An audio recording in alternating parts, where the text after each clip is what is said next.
Hello and welcome to Just Films and That with me, Josh Hallam. And me, Alice Oliver. This is the podcast where we talk about films that we think are underrated, underappreciated, or we just wanted to talk about them. We're also going to get stuck into some classic films that one of us maybe hasn't seen and maybe throw in some great guests along the way.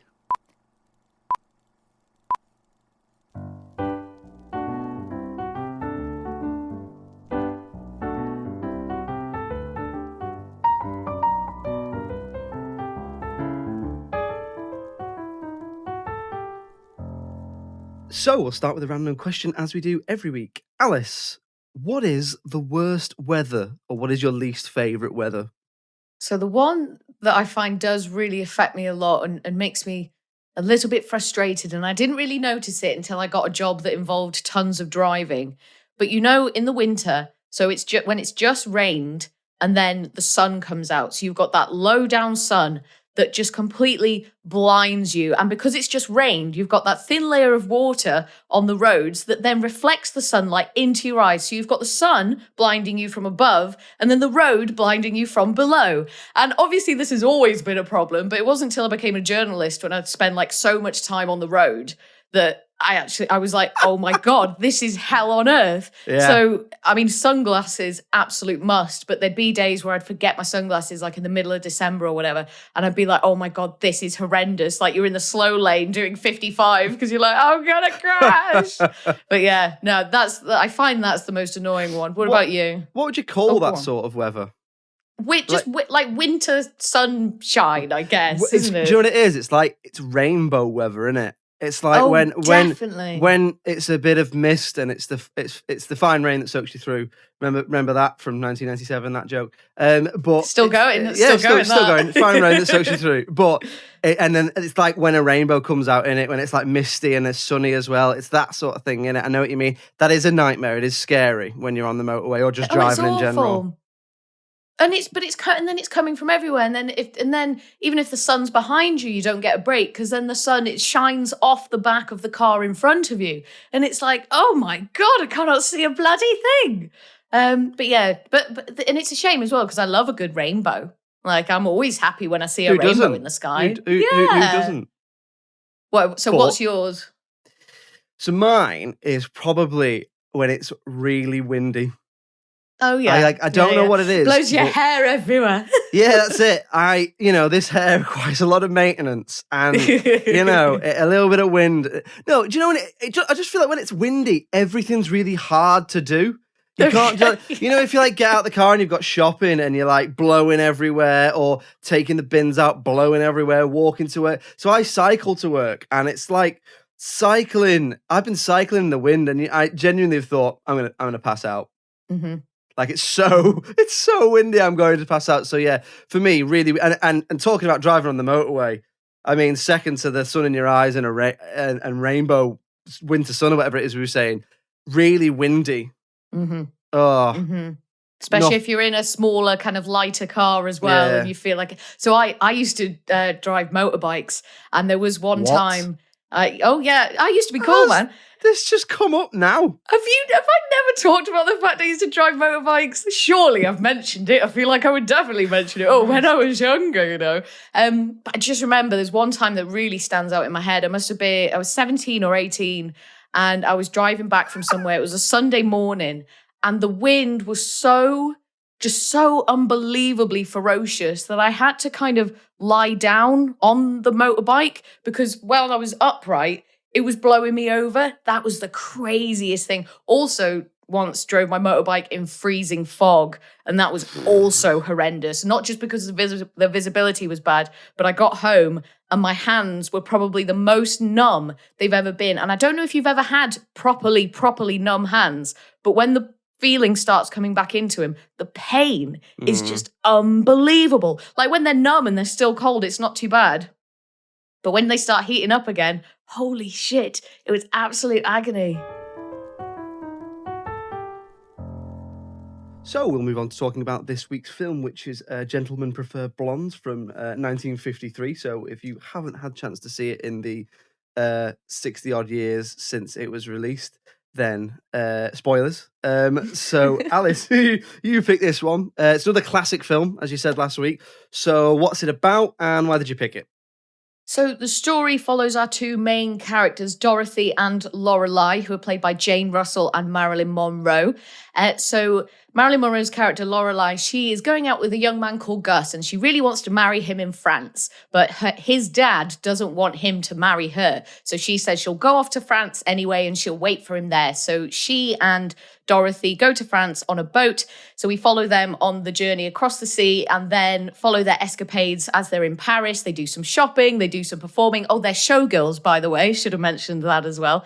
And we just kind of follow their sort of their adventure really across the Atlantic and then back again. I picked this one because I did want to do another classic film. I just felt like the past two times when we did The Great Dictator and Meet Me in St. Louis, and both times I just felt, I don't even know how to explain it. You just feel like you're watching something special. Like these films that people kind of talk about all the time, or they're kind of just really in pop culture. So I was like, yeah, I want to do another classic one. And I was really keen to do a Marilyn Monroe film, who is obviously one of the most iconic human beings that ever existed. And I nearly picked Some Like It Hot because I had seen that one before and I really enjoyed it. But I thought, no, I should pick one that I haven't seen. So that's why I went with Gentlemen Prefer Blondes. Josh, had you seen this one before? No, I hadn't seen this one. I'd heard of it. Obviously, it's almost like there are bits of the film and the title and stuff are more famous than the actual film itself, really. So I've heard of it.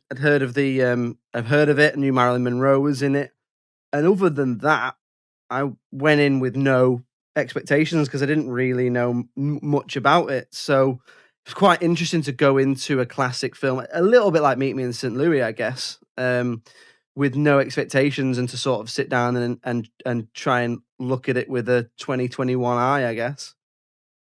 Yeah, definitely. And interesting that you do kind of pick up on things where it's like, oh, I didn't know that was from this. Like the famous song Diamonds Are a Girl's Best Friend. I didn't realize that was in this film. So that was interesting to find out. And some of the quotes as well.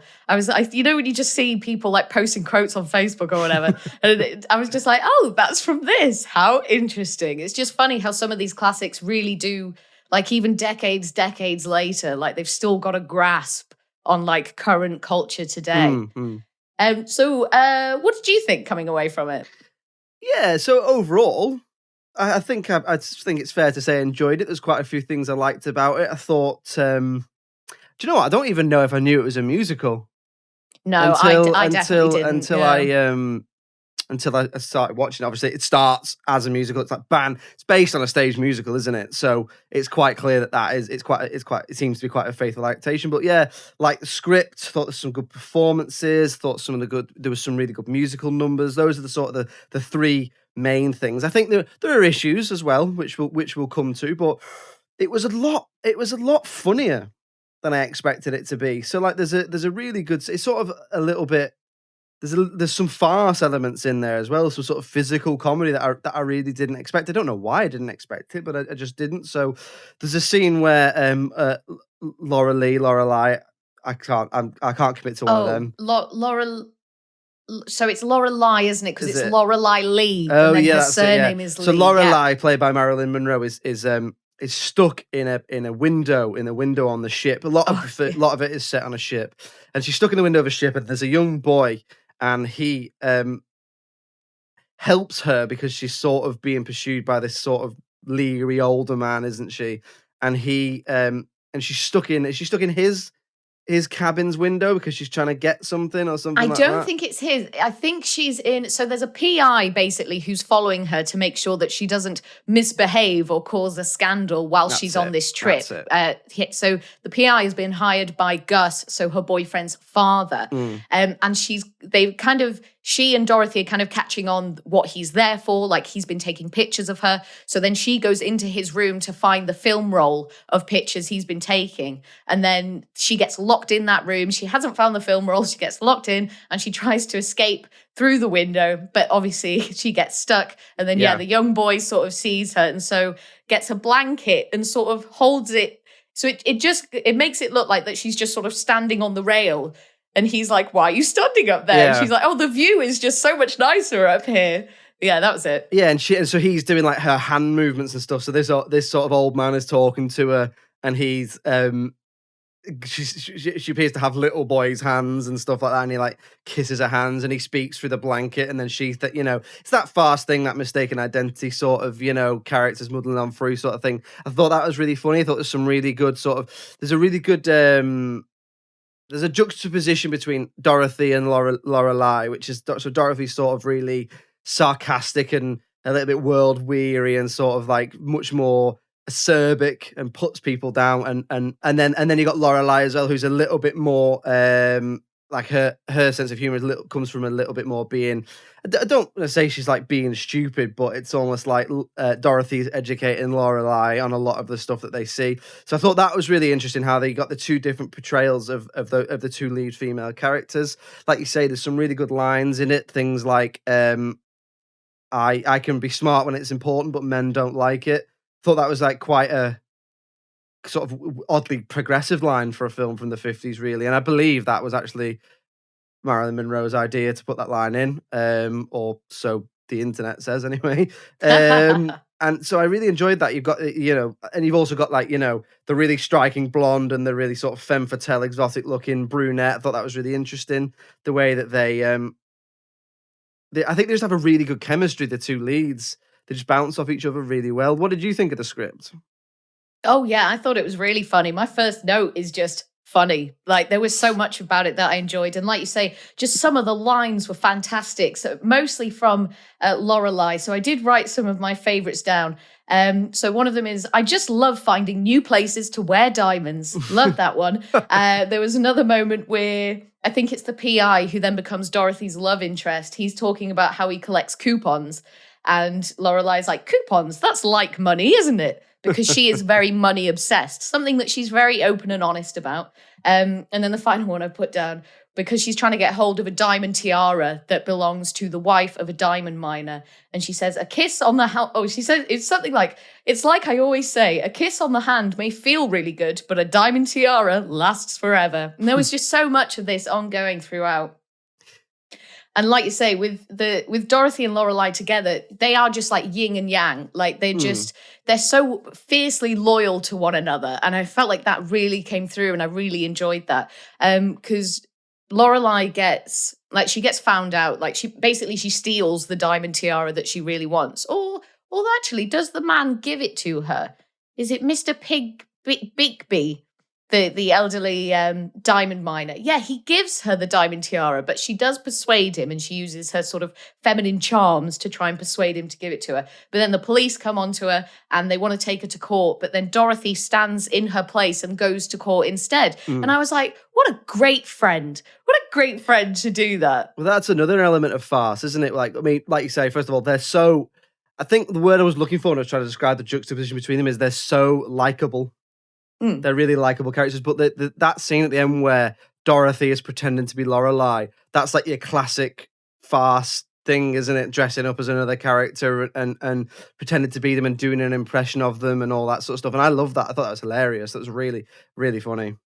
Oh yeah, it was a great moment. I thought Jane Russell was just fabulous, and I have no idea who she is. It's so strange. Like Marilyn Monroe, we all know, the image, the voice, everything. And Jane Russell, I was like, I have no idea who this person is, but I thought she was wonderful, just brilliant to watch and a brilliant actor. The other thing, because I did really like them both as characters, and the thing is with Lorelai, I felt like she comes across as ditzy, but she's not helpless. She knows what she wants. She's very forthright. She knows she wants a man with money, and that is the thing that's going to make her happy. And that's fine. Like, she knows that's what she wants, and she's being very obvious about that. You'd have to be a pretty daft 70-year-old diamond miner to think that a woman who looks like Marilyn Monroe wants you for your personality. And what is the age difference there? 50 years, maybe? Something like it's that. more fool him if he falls for that.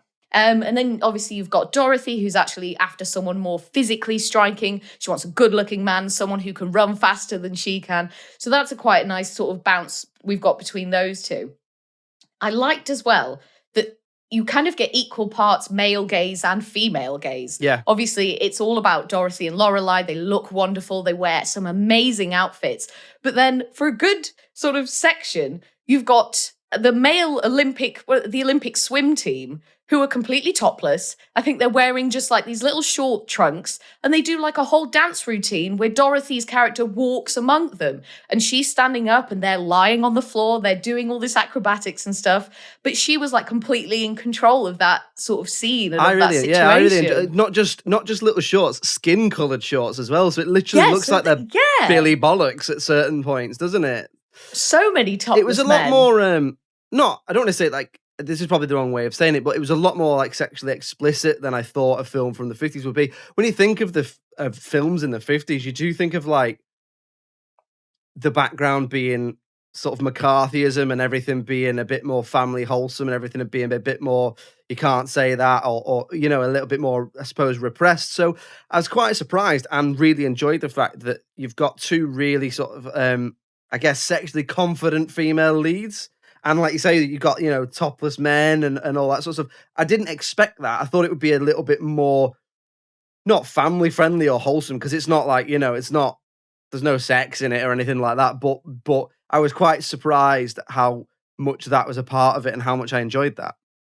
Yeah, I think same here. And I think because obviously thinking about sort of Meet Me in St. Louis, like that was very much family friendly and very much kind of a you experience. Whereas this was, maybe a PG, maybe into the 12s, do you know what I mean? But no, yeah, good that we got kind of both sides of it. And there's a moment where Lorelai and Dorothy are about to board the boat across the Atlantic to France, and the Olympic team see them for the first time, and they all kind of like, bend over, sort of eyes popping out of their head, like, oh my God, who are those women? Kind of just like really kind of lechy, leery guys. But it doesn't faze the women at all. Like they're just so confident in themselves. And like, even when they are sort of, if they are being kind of sexualized and whatever, they just kind of take it in their stride and they don't let it affect them. They just kind of deal with it. But they are showgirls, so I suppose they are used to that. Like they're used to dancing on stage, wearing maybe not very much clothing for probably predominantly male audiences. But they just take it. They just take it on the chin. I really liked them. I thought they were two really great characters. They were so likable. They were. It's they were just, like you say, really confident, and that made them likable. So, but that's not what I have to be honest. It's not. I don't know if it's not what I expected, but it surprised me considering where it from the decade it came from, I guess. No, but yeah, definitely. But obviously, Marilyn Monroe, I guess, was or maybe still is a sex symbol, isn't she? Like she was like the pin-up girl, the sex symbol, isn't she? She's the blonde bombshell you think of. Wasn't she the first? Like, wasn't she the first centerfold for Playboy or something like that? I imagine she must have been something like that. Yeah, I mean, like when you think of, you said to me, name a sex symbol, or perhaps name a female sex symbol, it'd be Marilyn Monroe would be the first one I'd think of. Yeah, definitely. So it's interesting, like, because I didn't think to consider that when going into the film, but obviously, I guess maybe that's more sort of what she was known for. So Marilyn Monroe's. So I don't know if you noticed, but her eyebrow game, right? So not the way her eyebrows looked, but the way she used them when she speaks. So they were just so animated. She did really good sort of single eyebrow, like The Rock, can you smell what The Rock is cooking type eyebrows. And they would sort of be dancing. And I was like, that's really interesting what she's doing there, sort of from a performance point of view. Because I guess I kind of just expected her to be, because when you're on camera or whatever, you need your face to look a certain way. The more you move your face, the more it wrinkles, the less flattering it becomes. But she was much more animated than I thought she was going to be. Well, I guess she was that sort of, like we said, she's that original sort of almost blonde bombshell, like almost cartoony, that cartoony type character where the character she plays and the persona of the actress, her as a product, if you like, they go hand in hand. So when you think of Marilyn Monroe, you don't really think of like one performance, because she did what she did very, very well. And that sort of wide-eyed gaze, like you say, moving the eyebrows must have been part of it. I can't imagine there's many other podcasts that have compared Marilyn Monroe to The Rock. Oh, I mean, well, you heard it here first, ladies and gentlemen. So obviously it's a musical. What do you think of the musical numbers? Brilliant. Yeah. Loved them all. Thought they were real toe tappers. I think, like I said before, didn't know that Diamonds Are a Girl's Best Friend came from this film. But yeah, they were all great. There wasn't too many of them.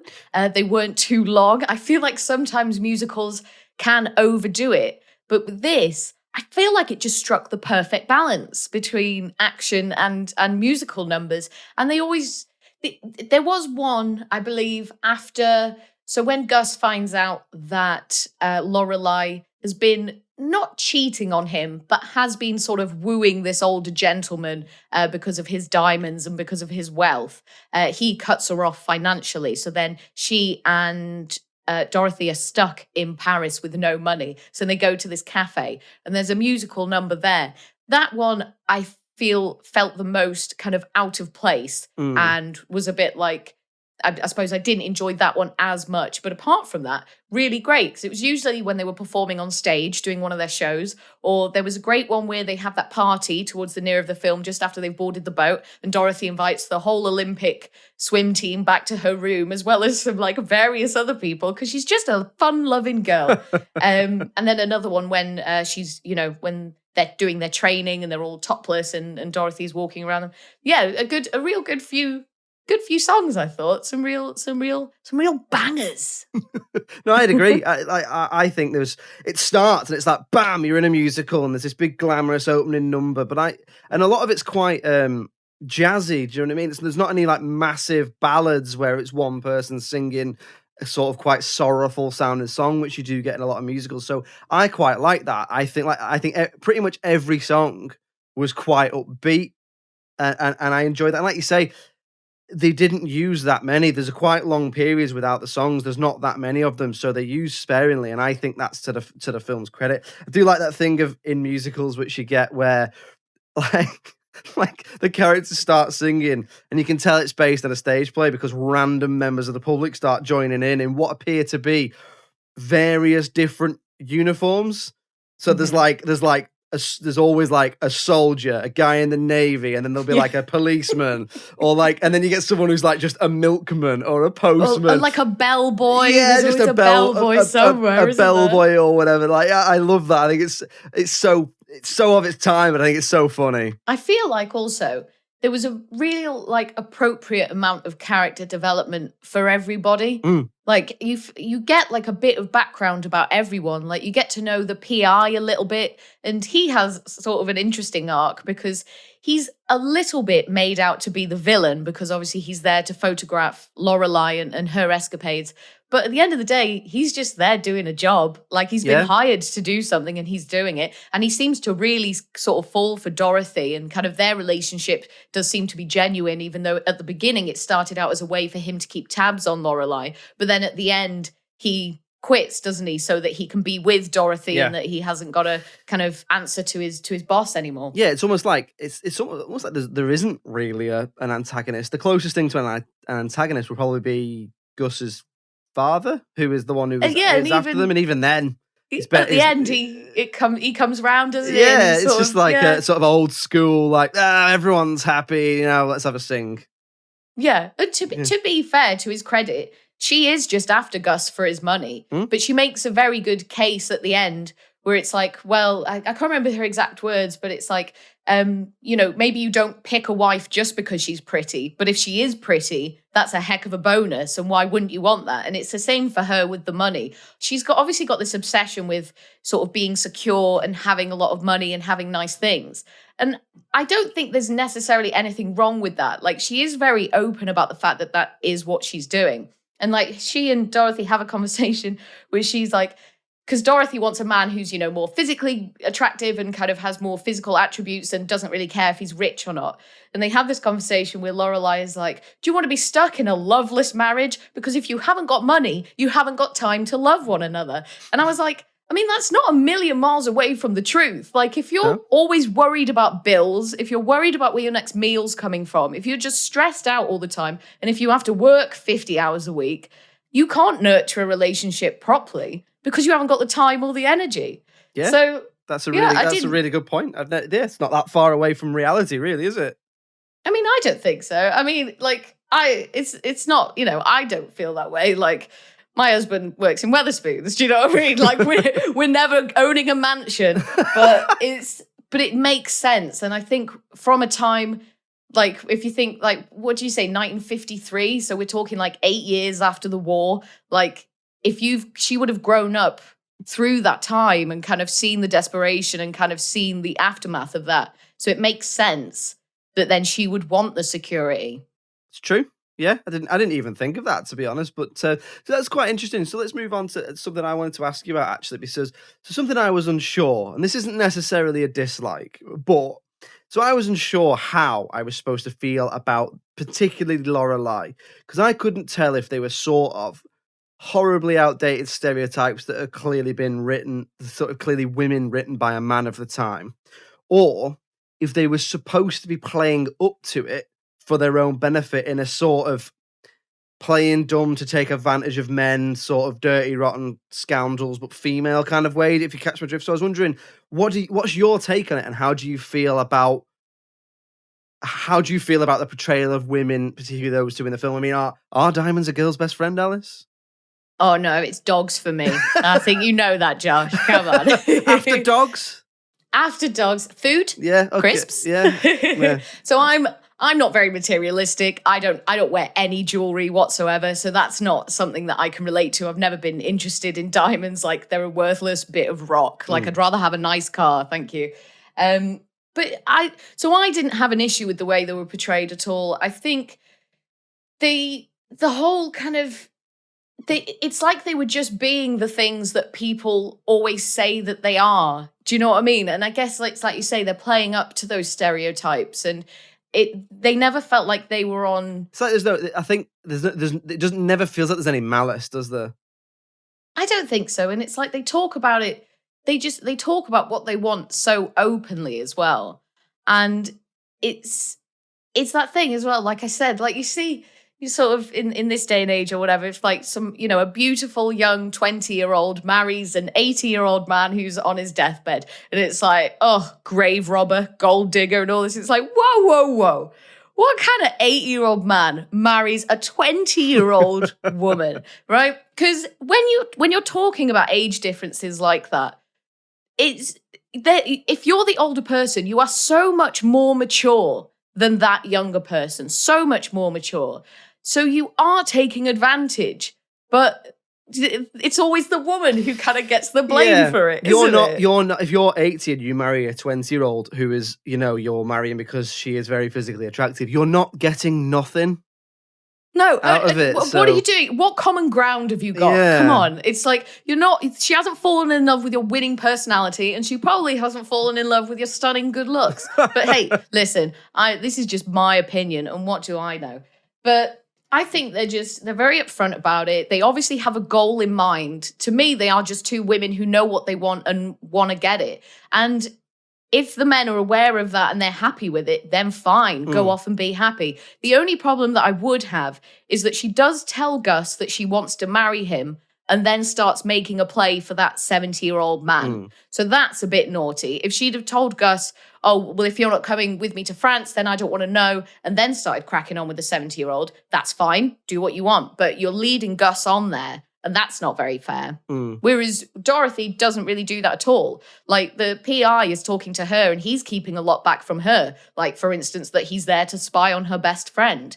But she doesn't really hit on anyone else. Like, she has those moments with the Olympic swim team, but we never really get any further than kind of just chatting, do we? He's the PI whose name escapes me. He's the only one that she has like a close relationship with. She seems to spend a lot of the film sort of looking out for Lorelai, doesn't she, rather than anything else? But no, I completely agree. So would you say it's more, the film's portrayal of women is more empowering than it is stereotypical or critical?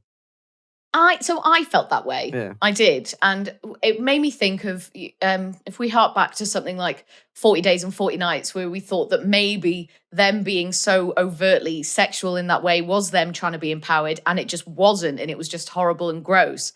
Whereas this was a bit different, and it was just, and because they do have to put up with a lot as well. Like, they are showgirls. Like, I don't think, you're not little girls don't dream of being showgirls when they're older. It's not, I can't imagine. Obviously, I can't speak for anybody. I can only speak for myself. But it's no one's dream to be leered at by men for a living. It's not the nicest feeling in the world. So they're doing that, and they do get sort of not sexually harassed, but like men are always leering at them, men are always gawking at them. And this is them just saying, all right then, take a look, but I'm coming for your money, that sort of thing. Yeah. Yeah, you can objectify me, but I've got to get something out of it. Yeah, and then they're fine with it. It's like, I want the cash, giz it. In an unrelated note, Alice's husband turns 85 next week, so very happy birthday to him. Can't wait to cash in those checks. Well, I suppose we'll move on to anything that we didn't like. Was there anything you didn't like in particular? So the only thing really that I made note of was the scene in which they spike the man's drink. They spike the PI's drink. Oh, with the sleeping pills, yeah. With 3 sleeping pills that they crush up into his drink and trick him into drinking a cocktail of, it's something like gin, brandy, rum, vodka, scotch, like everything sort of mixed into one, and they're pretending to drink it too, but they're actually drinking water. And obviously that's meant to be funny, but it's not. Like, spiking people ain't ever funny. Yeah, I know what you mean. Yeah, actually, again, that's not something I considered. I just thought of it as a sort of, shenanigans type thing. But well, it's not cool, is it? Really? If it was, do you know what? If it was the other way around, if he was trying to do it to one of them to try and exactly, it wouldn't be cool, would it? So that's exactly. And there's 2 of them. There's only one of him. He's got no one else on that boat with him. He's got no one looking out for him. So yeah, I wasn't into that. Obviously, it's not a serious film, and it wasn't like the tone of the film, despite like some of the subject matter and some of the content, it just never felt malicious. But I do wonder, sort of having, saying everything kind of about the women and how I feel about them and stuff, if because it's from so long ago, there's kind of like that degree of separation, isn't there? Like, if this was a film released 5 years ago, I don't know if I would feel the same way about the characters. There's just something about when you're watching something this old where you do just kind of separate it a little bit, I suppose, from reality. But no, yeah, not into a drink spiking at the best of times. There's almost, along with the suspension of disbelief, there's almost a suspension of, like, sociological criticism, I suppose. I know that's a posh way of saying it, but the way you look at something like 40 Days and 40 Nights or American Pie and you go, God, this is only 20 years old and that's not really cool. Whereas this is like nearly 70 years old. So you go, well, it's not like that, but it is, it's this old. So I know what you mean. I mean, because like the only real criticism I had was I know I said I didn't know how to feel about them, but that wasn't really a criticism. But one thing I would say is there was an element of times when the portrayal of pretty much all the characters went a little bit cartoony. Mm-hmm. So like all the characters when they go into France are like cartoon twirly mustache French guys, aren't they? Like they're all like they all speak like Inspector Clouseau from the Pink Panther and stuff like that. Or even the portrayal of them. Sometimes the portrayal of particularly Lorelai is it's like there's a bit where she tries a tiara on, she doesn't know how to wear it. Oh yeah, and it's like if you're a showgirl, it literally starts with them wearing a big headdress. So why wouldn't you know how to wear a tiara? Because it's almost the same thing. It's just one's bigger than the other. Or there was even a bit where one of them suggests to the other one marrying a teenage boy because he's rich. Yeah. But and stuff like that. It didn't take me out of the film. I just thought it was an example of like, well, that's a bit dated. It's a bit too cartoony. I can forgive it for the fact that, like I say, it's almost 70 years old. But if I had a criticism, it'd be that. Yeah, interesting what you say about the tiara bit as well, because there is that kind of almost feeling that she might be putting it on. And I mean, not the tiara because she didn't know how, but that she might be faking how ditzy she is. And it's like, oh, if you think I'm this blonde airhead, I'll be this blonde airhead that you think I am. You just don't know. Keeps you guessing. And she even says in it, like we said before, she even says, I can be smart when I have to, but men don't like it. Yeah. So that pretty much lends strength to what you've just said, doesn't it? That she's being an airhead because it allows her to get closer to men who have the satisfaction and quality of life that she wants. So fair enough if that's what you want. So let's move on to talking about the critical reception then. Now, obviously you picked this one because it's a classic film. So we want to know if it's deserving of being a classic, having its classical status, shall we say. So according to IMDb, well, actually, before that, how do you think it did? Do you think it is critically well acclaimed as a classic, or do you think it's more that the legacy and the iconography and the famous sort of images of Marilyn Monroe and all that around the film make it a classic? What do you think it is? I think it did pretty well, and I do think it's deserving of being a classic. It's a tricky one because obviously when they already are a classic, it's like, how do you sort of try and divide kind of what the world already thinks and kind of how you feel just seeing it straight off the bat? But obviously Marilyn Monroe is an icon. Like, I think you could probably say that she is recognizable the world over. Like, she's one of the most sort of financially, I think, one of the most successful actors of all time, like in her short career. And I just really enjoyed it. And actually, as well, thinking about it, the whole notion of diamonds being a girl's best friend and that song, Diamonds Are a Girl's Best Friend, that's all still very much alive today and kind of in the zeitgeist. So I reckon it is a classic. And if I was marking it, I'd probably give it a high 7. Probably wouldn't creep over into the 8. The thing is, as well, like, there's nothing wrong with it. Like, even technically, it was quite good. Like, the editing was good. Like, all the sound was good. Like, it was the way it was constructed and everything was good. The way they told the story was good. So maybe not quite an 8. It's not quite hitting the 8s for me. So I'd reckon like maybe a 7.8 is what I would give it. So according to IMDb, it gets 7.2 out of 10 at time of recording. Ooh. But slightly differently on Rotten Tomatoes, the audience give it 83%. Oh, wow, yeah. But the critics give it 98%. Wow. Which is pretty 98. Which is pretty high. So I mean for me, look, I'm sort of I'm in agreement with you in terms of how good it is. It's not, for me, it's not 98% good. But no. But that's like, when was it Meet Me in St. Louis? It was 100. 100. So yeah. I mean, that's just ridiculously high. However, I do think, same as yourself, I think it is deserving of its classic status. I mean, it's not one that I myself would be in a massive rush to watch again. That's not because of any criticism with it. It's just it didn't hit home with me. I can't really put my finger on what it is that wouldn't make me watch it again. It might just be, I don't know. Maybe it's the whole thing about being unsure of the depiction of those two as leads, or it might just be that it's older and it's just not something that I'm interested in. But I'll give it the benefit of the doubt when it comes to the portrayal of the lead characters, because their sort of chemistry and their charisma really does take it through.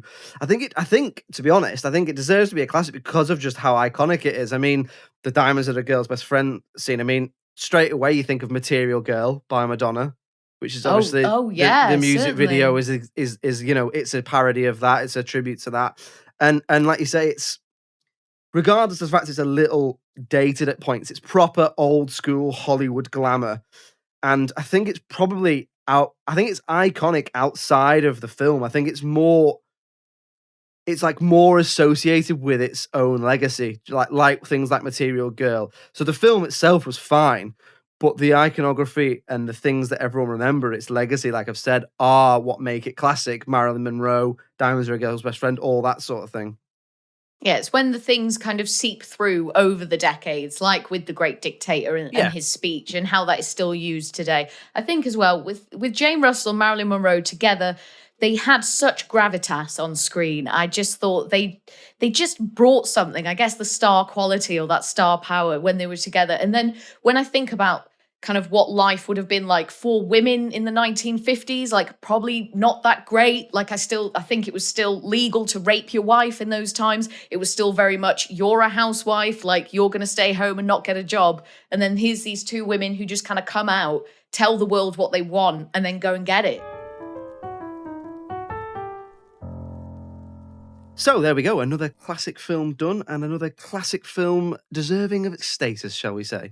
Oh yeah, definitely. I think if you can still see its influences today, then it's definitely deserving of a classic status. So Josh, what are we going to be watching for next week? Next week, we're going to be watching a film called Happy Go Lucky, which is a Mike Leigh film. Oh, interesting. I don't think I've seen that one. Okay, fun. So, yeah, there you go. Tune in next week for Happy Go Lucky. Do feel free to give it a watch and listen along with us. We'd like to hear from you as well. If you could get in touch with us, it's Just Films and That Pod on all the old social media. Our website is justfilmsandthatpod.com, and the email address is filmsandthatpod@gmail.com. Well, we'll see you next week for Happy Go Lucky. Alice, thank you very much for joining me as ever. Thank you, Josh. Pleasure as always. And it's goodbye from me. Cheerio. Bye.